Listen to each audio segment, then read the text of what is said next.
já estamos para o episódio número 11. Como o tempo passa, não é? É verdade.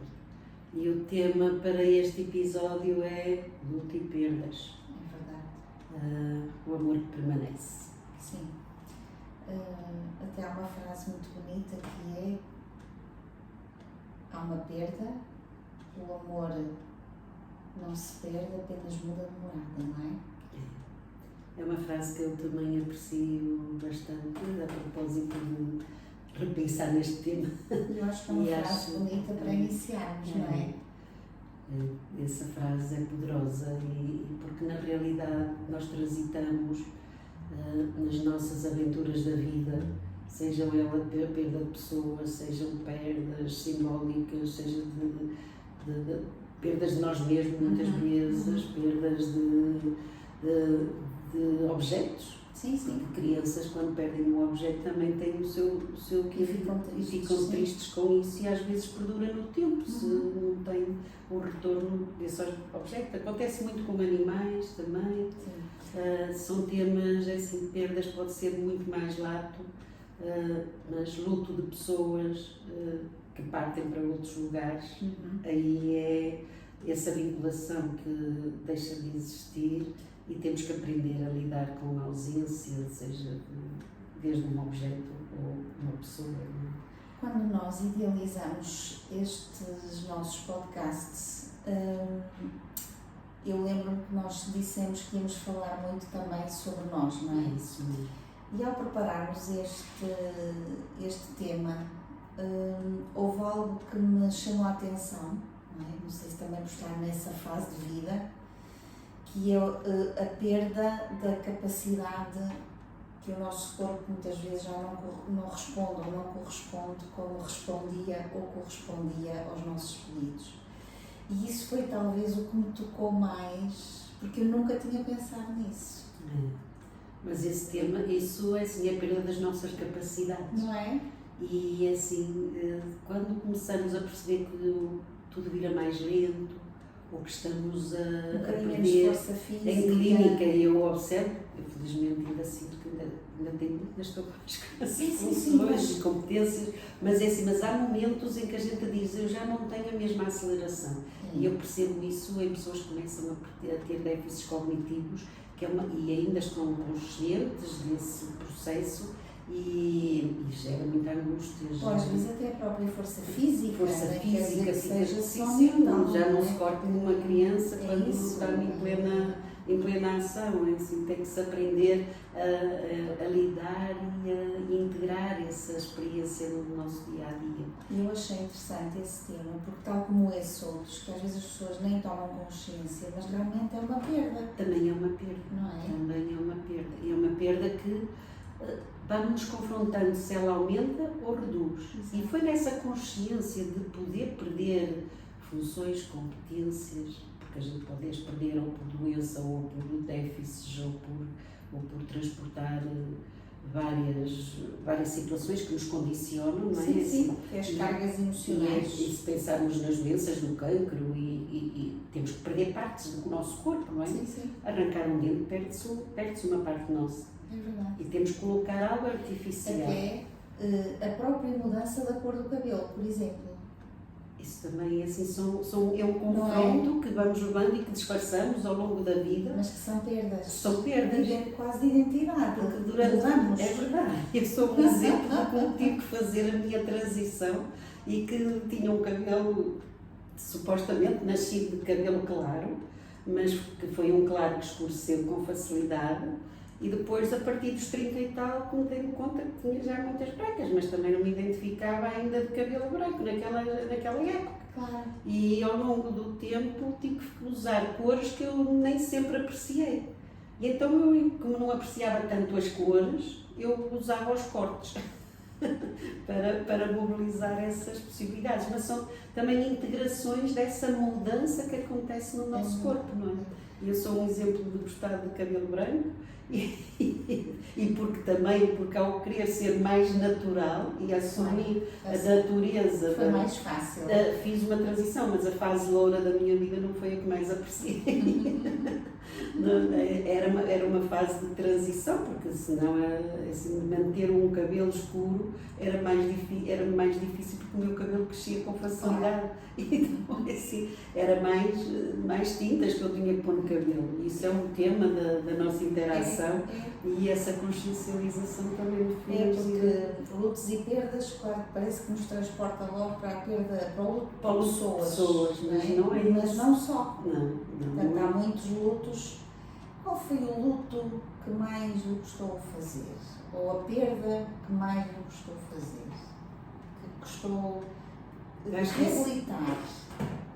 A mim, no meu processo de vida, que já coleciono perdas significativas, mas talvez mais foi a perda de uma irmã. Porque essa foi daquelas pessoas próximas. Foi a minha irmã com quem eu dormia. Eu cresci com ela. Havia uma ligação diferente. Era assim, claro que eu perdi a minha mãe, eu perdi o meu pai, mas eles já foram de idade avançada e já eu tinha vivido a perda da irmã. Mas essa foi a que mobilizou e mobiliza ainda. E eu já trabalhei em cima dela, mas pensar nela e nesta época é porque também fez bem há pouco tempo. Esse processo de ir para o outro lado, mas penso nela com alegria. Mudou de morada, não é? Mudou de morada, mas talvez perder, e quando penso, eu não perdi um filho, ou não perdi uma pessoa assim que está na minha linhagem abaixo, mas também antecipar a morte da irmã antes da dos pais, também deixou aqui um processo. E esse processo depois repetiu-se com outro irmão, assim, que também na linhagem ele supostamente era uma irmã acima de mim. Mas acho que foi esse, assim, claro que eu acompanhei o processo do meu pai, da minha mãe, que foram 3 perdas assim muito próximas. E depois, passado 2 anos, foi o irmão, e então assim foi ali muito concentrado. Foi uma época em que me debati muito com esta temática, mas naquela altura as emoções ficam muito misturadas, fica tudo muito. E depois assim, queremos apoiar naquilo que é necessário e acompanhar cada situação, porque era um processo assim intenso, mas são vivências onde paro onde se para o tempo, quer mais tempo, para poder assimilar. O tempo quer mais tempo, não é? Porque há uma necessidade quase de rever a vida toda, de ver onde é que eu podia ter estado, o que é que eu podia ter desfrutado. Eu acho que dentro daquilo que é a vida e o correr da vida, cada um faz o que pode, mas é onde fazemos assim umas contas e um balanço quando é perdas de pessoas, não é? E eu observo isso no acompanhamento de processos de porque trabalha muito o luto, não é? É uma área onde se especializou, podemos dizer assim? É uma área que eu desde cedo e desde criança, a morte e o morrer foi sempre um tema que eu apreciei. A especialização vem na forma como aprendemos a lidar. Mas eu digo isto dentro da área profissional. Mas dentro da área profissional foi um tema que eu me dediquei muito. Inclusive cheguei e tenho em mão um processo com outra colega, organizamos grupos para terapia de luto e que funcionaram muito bem. E eu também aproveitei e trabalhamos nós próprios, porque tínhamos também processos em um curso. Também estávamos em sessão a trabalhar com os outros. Era um grupo em que todos estavam ao mesmo nível, mesmo que tivessem alguém a dirigir ou a pensar como processar aquela informação. E ocorre-me dizer que há muitas formas que nós podemos ajudar a encontrar isso, mas precisamos de tempo, precisamos de nos virar para dentro. O luto não pode ser acelerado. O luto não pode ser acelerado, e nós temos muito isso na cultura. Anda para a frente. frente, tens que seguir com a vida. Já foi há não sei quanto tempo. Já foi há não sei quanto tempo e a pessoa não tem tempo para isso, porque a vida é muito corrida, não é isso? E ocupada. E para isso é preciso a pessoa dedicar. E em grupo pode ser interessante, mas apesar de muitas vezes a maior parte das pessoas pensar processar o luto em grupo, como é que é isso? Mas é muito interessante porque é como se todos estejam no mesmo caldeirão e ao mesmo tempo, se eu quiser estar calada, eu posso estar calada, mas vou estar a processar em simultâneo, não está sozinho. Não está sozinho, e o luto precisa de ser desse tempo e ser acompanhado, não é para andar logo a correr para a frente, é para ser integrado, não é? Porque é uma experiência, é uma vivência, eu estou a falar agora mais focada nas perdas de pessoas, não é? Mas são experiências que nós temos que dedicar tempo. Sim, e nós até temos vivido nos últimos anos muitas perdas. Aceleraram-se muitos lutos. O caso, por exemplo, não só das pessoas que faleceram neste curto prazo, mas também, por exemplo, a questão de muitas pessoas que perderam as suas casas, que tiveram que alterar as suas condições de vida, e nós vimos isso cada vez mais, e isso também são grandes perdas, são perdas estruturais. Estruturais, de vida, qualquer situação, mesmo que a gente pense em, sei lá, situações de catástrofe. A nossa maior catástrofe mais próxima que eu penso foi a pandemia. Não se pensarmos numa guerra, claro, que já abordámos esse tema, é assim, se pensarmos na... Mas também, às vezes, pequeninas coisas, várias vezes, também viram uma perda substancial. Sim. E depois depende da etapa de vida que estamos a atravessar, não é? Assim, isso faz também diferença. E é uma coisa que, por exemplo, com as crianças não se está muito atento às perdas. E elas sentem, elas vivem e às vezes não se esclarece. E, por exemplo, também não sei se envolvem nos processos desse apoio, desse suporte, porque não há muito essa abertura ou entendimento. Mas também às vezes não se quer levar as crianças para os lutos nem para as perdas, é quase uma... Dos rituais, isso falando dos rituais de luto, e esses rituais é que ajudam a processar muitas vezes a imagem, ajuda o cérebro a absorver a informação. Isso, e para uma criança é importante. É importante. Sim. Pelo menos dar-lhe a oportunidade de saber se quer participar, se não quer. Porque eu vejo adultos que viveram perdas em criança que nunca foram falados. Então, qual é o conselho que muitas pessoas devem estar a perguntar isto? Faz sentido ou não as crianças irem a funerais?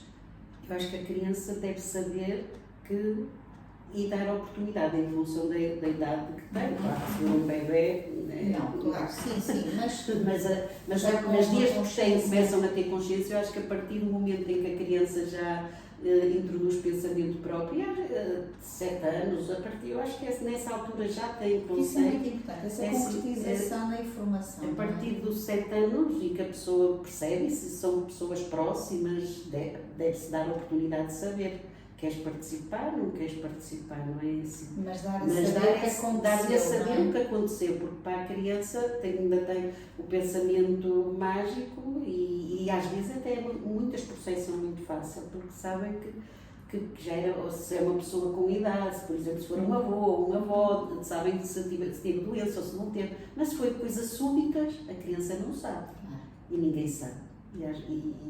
E às vezes assim fica toda a família perturbada com essas situações. Mas normalmente a criança assimila esse conceito até bem, desde que seja informada. E dada a informação e o conhecimento. A informação mais difícil para assimilar pode ser quando for, por exemplo, um pai ou uma mãe, não é? Acaba por ser um bocadinho diferente. É mais intenso, com certeza. Mas também é a experiência e o saber que cada pessoa traz sobre a morte e de como se vive a morte dentro da própria família. porque eu lembro-me que para mim ir ao funeral, ir aos rituais, passou a ser um ato natural, porque desde muito cedo eu lembro-me de ter perdido uma colega na primária, eu tinha 6 anos, estava a entrar na escola, e eu achava aquilo bonito. Para mim foi uma coisa bonita acompanhar, estávamos todos de bata branquinha, claro. Era uma caixinha branquinha, ela também estava vestida de branquinho, e eu achei aquilo bonito, e tinha as pessoas que estavam à volta, que doídas, com certeza, claro. Mas foi importante participar. Assim, esse ritual foi importante, porque as crianças da turma foram à casa da outra criança que tinha, eu não me lembro do que é que ela faleceu, mas lembro-me de achar aquilo bonito. Talvez porque ainda nessa idade eu pensava, olha, são anjinhos e os anjinhos voam, eles vivem em outro lugar. No fundo, era o pensamento, a sua configuração ao processo. Ao processo, e depois ao longo da vida fui sabendo de pessoas que faleciam, e era comum na aldeia também irmos aos funerais, por respeito, por honra, pelas pessoas que conhecíamos. E portanto, isso foi muito familiar, até porque os meus pais iam a muitos dessas pessoas que faleciam, que conhecíamos, e nas aldeias isso era próprio, habitual. Nessa altura até havia uma coisa interessante, que eram as carpideiras. É verdade. Assim também ainda devo lembrar disso. E agora já não. E agora parece que não se quer o choro, mas o choro é que lá vai a alma. É quase aquela frase de a lágrima que purifica. É também esse conceito, não é? Ela vai purificar algo em nós que está doído, não é? E nós, quando temos uma ferida, desinfetamos. Sim. Também dói, também arde, não é? E nesse aspecto, é assim, o choro tem que ser bem-vindo, e muitas pessoas querem ser fortes e duras porque estão já pensando que têm que lidar. É vida corrida, não é? Assim, a nossa vida é muito corrida, e ao ser muito corrida não dá tempo a estes processos, só depois à distância, quando damos tempo a nós mesmos para processar, isso melhora. E muitas vezes é assim, no fim do 3º ano, após um luto que foi contido, a pessoa começa a ter muitos sintomas físicos. E primeiro vai a um lado, vai ao outro, mete um comprimido, mete todo, e depois já há um momento em que transborda e vem ao psiquiatra. E quando vamos à história, vamos... É um luto não vivido. É um luto não processado. É um luto que ficou preso no corpo, não é assim? E eu acho que essa métrica depende também da sensibilidade de cada um, mas é assim, anda-se ali e depois a pessoa diz, estou deprimida.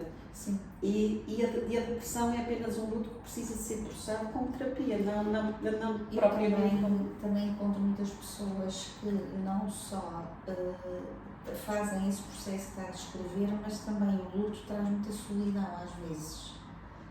E as pessoas entram em solidão, mesmo que às vezes até estejam acompanhadas, mas fecham-se. Porque precisamente a cultura de estar e falarmos das pessoas que partiram, estamos agora a falar das perdas de pessoas, não é? Assim, é algo que não é assim um prazer fácil. Tem que ser com almas mais maduras, ou seres mais maduros, ou pessoas que tenham tido a experiência. Daí eu sentir que nessa fase em que eu também vivia uma sequência de perdas, eu disse, faz muito sentido fazer isto em grupo. Mas quando eu convidava as pessoas, porque foi dentro das pessoas que eu lidava e que traziam essa temática e na clínica, nos pacientes que atendia, então quando convidava era estranho, porque aprenderam a reservar tanto no íntimo que alguns achavam que não iam saber estar. E depois do programa a gente percebe que tiveram uma boa surpresa. Porquê? Porque são acompanhantes. Porque é uma dor que partilhada é libertadora. Não quer dizer que vai esquecer, não quer dizer que não vai ter saudade, não quer dizer que não exista todo um processo que individualmente, e é muito individual, que a pessoa não lembra, mas vai arrumar a ferida, que não infecta, não é? E que alivia o corpo. Eu, quando alguma pessoa me refere esse tema, até na consulta, não é? Eu costumo dizer à pessoa que, pelo menos aquilo que eu percepciono nas pessoas que eu vou recebendo, é que o primeiro ano é mais difícil. Porquê? Porque é o primeiro de tudo. É o primeiro Natal, é a primeira As datas. Páscoa, é o primeiro aniversário de um, é o primeiro aniversário do outro. Porque esses são os momentos em que eu paro para me dar tempo a pensar na perda. Porque eu vou lembrar, e de facto os primeiros podem ser um momento, mas se eu tivesse oportunidade de me ir transitando nesse caminho, buscando alguém ou algo com quem partilhar, e às vezes pode ser num processo íntimo, como por exemplo escrever cartas. Escrever cartas é um ato muito libertador, e escrever cartas a esse ente querido, ou à casa que eu perdi, dar vida àquele projeto que eu também perdi, e escrever automaticamente, sem pensar no que escreve. Isso é muito libertador para a dor que se está a sentir. E no fim, o que se faz à carta? Porque muitas pessoas também fazem essa pergunta. A carta pode escrever um livro, pode ter Mas um ritual. guarda, ou queima, ou enterra? É sim, eu sei que nas constelações deve haver aí algum processo para esses rituais, mas cada pessoa pode encontrar o seu ritual próprio. Eu, por exemplo, eu colecionei as minhas cartas todas, ainda tenho as minhas cartas, porque quero um dia, talvez, se calhar, ao jeito da Ana, aprendendo-se com o seu exemplo, escrever alguma coisa à volta disso, e acho que me pode ser útil aquelas cartas que eu escrevi naquele momento, no agudo, Que lhe fez sentir no bem. agudo, e que agora à distância eu também irei escrever e perceber o quanto avançou. Quem sabe, estou aqui a ter uma inspiração pela questão que está a pôr, e fazer um livro e montar um livro também com esta perspectiva, quem sabe, podia é um ser desafio. cartas a mim. Que nós escrevemos para os outros, mas no fundo é para nós. Essas cartas são para nós, mas são libertadoras, porque ao escrever nós vamos buscar todos os órgãos de sentidos. Quando falamos, nós não estamos a pensar no cheiro, não estamos a pensar nas cores, no toque da roupa, daqueles momentos, e nós ao escrever queremos pôr isso lá tudo. Foi aquela mão que segurei, ou foi o tecido que eu toquei. E isso pode então não ser só para pessoas, mas também para perdas em geral. Pode ser em perdas em geral. Assim, a escrever automaticamente é a forma de a sua alma expressar. Assim, aquilo que é olhando para dentro que nós conseguimos ter essa informação, e isso é muito construtivo. Às vezes escrevemos pesquisando, andando lá fora, não, mas esta pesquisa é uma pesquisa para dentro, é eu falar com tudo aquilo que eu estou compreendi ou não compreendi, e muitos processos de perda, há muitos assuntos que ficaram pendentes e que não ficaram resolvidos, e escrever, podemos até escrever pensando que é o outro que nos está a dar a resposta. E temos também a questão, quando estamos nesses processos e vamos assim escrever as cartas e deitar para fora, muitas vezes há o processo de lembrar momentos, podem ser de alguma forma também compensadores, porque há aquilo que se diz, não é, que nós vivemos muitas vezes também de memórias. E nesse programa é curioso, porque uma das cartas é pensar só nos melhores momentos. Não é só pensar, uma das sessões equivalia a pensar nos bons momentos. Sim. E então a escrita é disso, e trazemos isso tudo. Por isso é como rodava um programa com 10 sessões, e esse programa, em cada momento, havia uma indicação para escrever uma carta com instruções que percorre de alguma forma todos os processos do luto, não é esse? E uma delas era precisamente esse tema, de escrever as coisas que lembrarmos do melhor com esse tema, de perda, não é? Ou de pessoas, ou de projetos, ou de situações, ou de materiais também, não é isso? Não acelerar, dar tempo ao luto. E há algum tempo que nós possamos ter, ou cada caso é um caso? Cada caso é um caso. Porque eu costumo dizer, a métrica é a importância que o assunto tem em nós. Se o assunto é muito intenso e importante, pode demorar mais um bocadinho. É assim, é o tempo que a pessoa precisa para As se pessoas gostam muito reconstruir. deste, As não é, destas verdade. timings, das datas, dos... É verdade, mas é assim, ao fazer um processo como aquele, o luto não quer dizer que tenha terminado ali, mas ajudou a pessoa a ter uma compreensão sobre o tema amplificado, e isso deu-lhe ferramentas para ela, quando pensa nessa partida, não ser na dor, pensar com amor. E essa transformação da dor em amor é aquilo que de alguma forma vai levar as lições que a alma precisa de ter. Na realidade, a conexão é da alma, e com o modo da frase com que iniciamos, é esse o processo, não é esse? Acho que também interessante era nós falarmos aqui das crianças, e que muitas vezes não lhes é dada a devida atenção aos seus lutos. É porque culturalmente eu acho que dizem as crianças deve-se evitar, não falar logo, e essas dúvidas acontecem nos adultos muitas vezes, aos E pais. quando elas perdem coisas, portanto, os lutos delas, ou seja, um animal de estimação, um brinquedo, um irmão, não é? Que também podem perder, ou Isso. um progenitor, um avô. É assim, tem que se analisar caso a caso. Há pais que sabem lidar com o tema e as crianças gerem bem, não quer dizer que todos são assim, mas os casos problemáticos é quando não é dada informação. E mesmo assim, às vezes, em jovens mais crescidos e já com consciência, não se dá a informação que perdeu alguém que estava em casa doente, e porque estava ausente e não se queria perturbar. Também às vezes acontece. Então, que pergunta é que um pai ou uma mãe podem fazer um filho para, no fundo, tentar aferir um bocadinho se ele está bem com aquela situação ou não? Há se alguma pergunta É assim, ou algo que possamos... A questão é aceitar o sofrimento que a criança pode ter. É validar que essa Mas criança perguntar também... como te sentes filho, como te sentes filha com isto? É importante. porque os lutos deviam ser vividos em família, partilhados e falados, mas nós é quase que evitamos isso. Ou então há famílias que o fazem, mas há famílias que não o fazem, e aquelas que não o fazem é que é o problema, porque se é uma morte lenta, por exemplo, assim estava-me a pôr as crianças, a criança já vai adaptar-se, já sabe que ela é velhinha, já sabe que vai acontecer algo, que ela vai para algum lugar que se calhar ela ainda está conectada com essas dimensões. As crianças estão mais ligadas ao mundo mágico, não é assim? E então até podem lidar bem com isso, mas as que não lidam é quando são ignoradas no processo.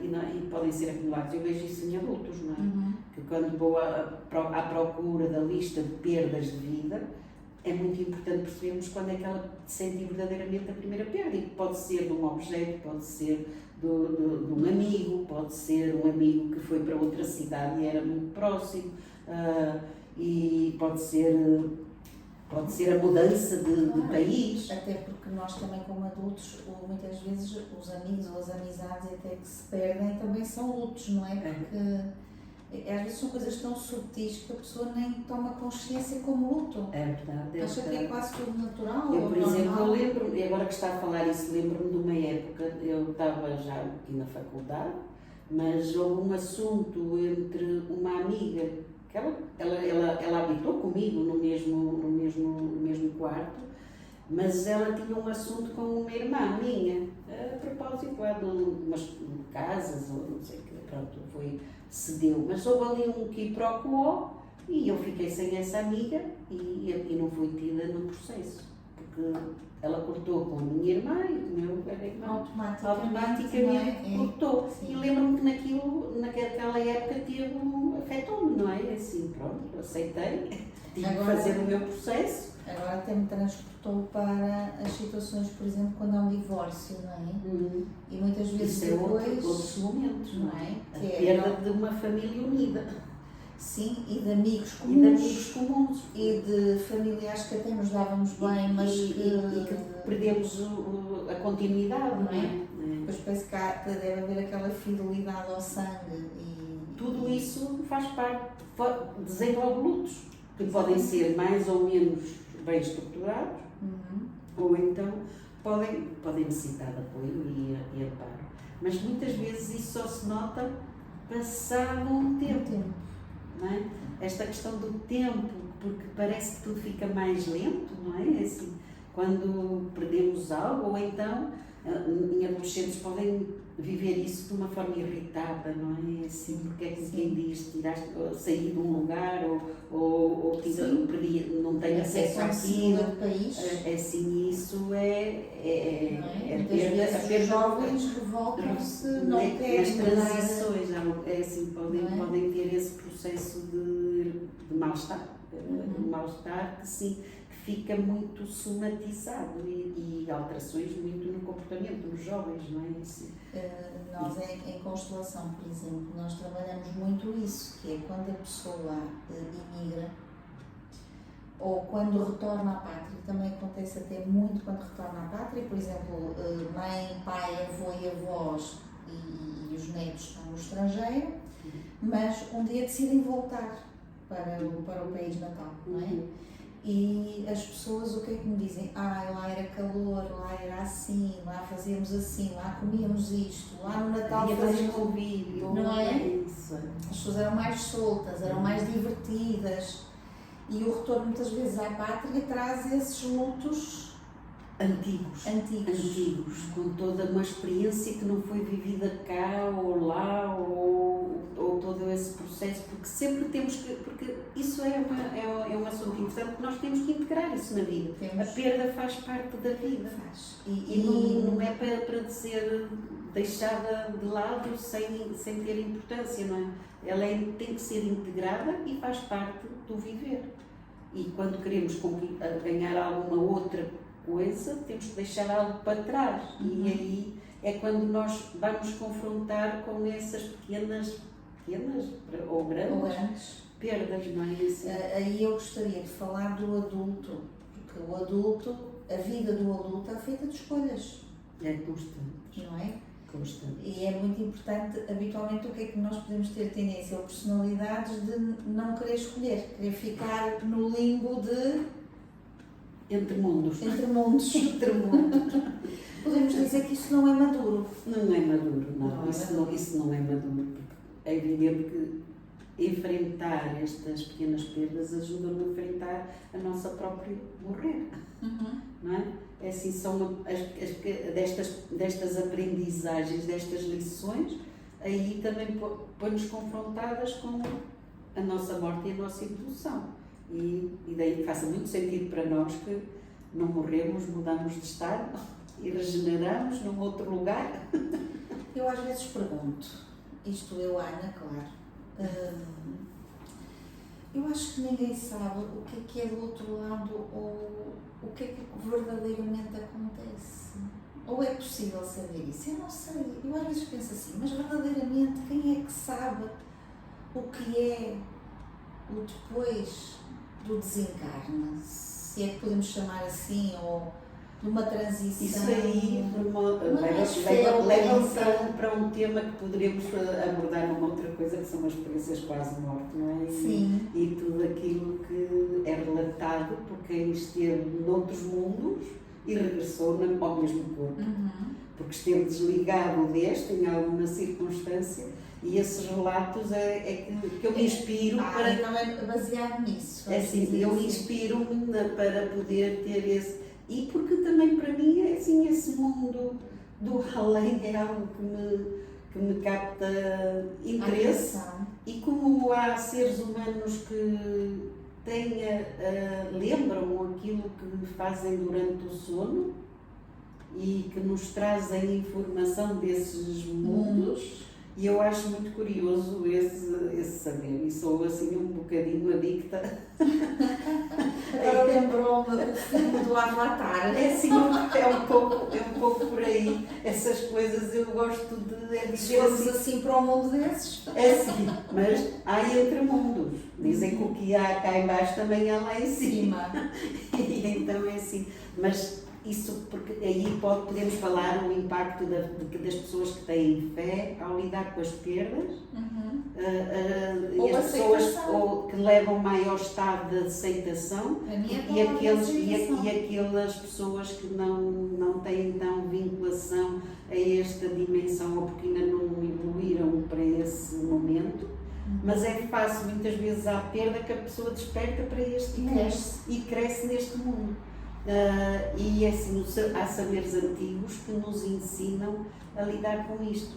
E um livro que me transmutou muito nesse saber também é o livro tibetano dos mortos, onde eles falam da vida e da morte. Eu gosto imenso esse livro assim, foi muito inspirador e é sempre esse livro que eu tenho na minha mente como referência de como entender estes mundos. Foi com esse livro que eu passei a aceitar a morte. Interessante. Muito interessante, porque às vezes as pessoas até me diziam assim, tu dizes isso porque ainda não estiveste assim confrontada. Com uma experiência direta. Mas quando foi a situação da minha mãe, não é? Partiu com 62 anos, muito cedo. Olha, já não estava cá. Eu já não estaria cá com essa idade. E eu estou a caminho, não é? E eu, ali eu tive a prova em como é possível amadurecer. Amadurecer e experienciar diferentes. Com aceitação. Com aceitação. Esse livro é muito interessante, nós vamos recomendá-lo hoje, não é? Que o livro tibetano é mesmo muito, muito interessante. Sobre a morte. Um bocadinho denso, mas... É intenso, é denso, mas mostra-nos um entendimento de saber antigo e também a forma como o ritual de morte, porque eles acreditam no saber, apoio, há pessoas que apoiam a passagem, não é? Tem uma pessoa com ela. Nessa ligação, então essa é a minha referência. Depois tenho uma senhora que ela é brasileira, que eu gosto muito, e foi um livro que me acompanhou durante os meus processos, que é A Morte é um Dia que Vale a Pena Viver, da Ana Cláudia Arantes. Também já li. Muito interessante. Claro que há muitos outros, porque eu tenho uma biblioteca grande de livros sobre essa temática, mas esse, por exemplo, foi o que me acompanhou, porque esbarrei no livro dela e eu disse, é este que eu vou ler, e de facto aquilo ajudava-me a lidar no dia a dia, enquanto em alguns processos estavam a evoluir para esse fecho, não é? Que bela forma de terminarmos o nosso com sugestões de livros. E 2 livros tão bons e tão interessantes. E que não há coincidências, mas por coincidência nós lemos as duas. As duas conhecemos os mesmos livros. É interessante. Então, até ao próximo. Até ao próximo. Esperamos que tenham gostado muito como nós de os fazer, não é? Passou depressa o tempo. Então, se gostarem, ponham lá algum comentário, deem-nos dicas para mais episódios, mais temas, e estamos receptivos para continuar aqui a conversar uma com a outra. Obrigada. E com todos vós do outro lado, não é? Obrigada. Até breve. Até breve.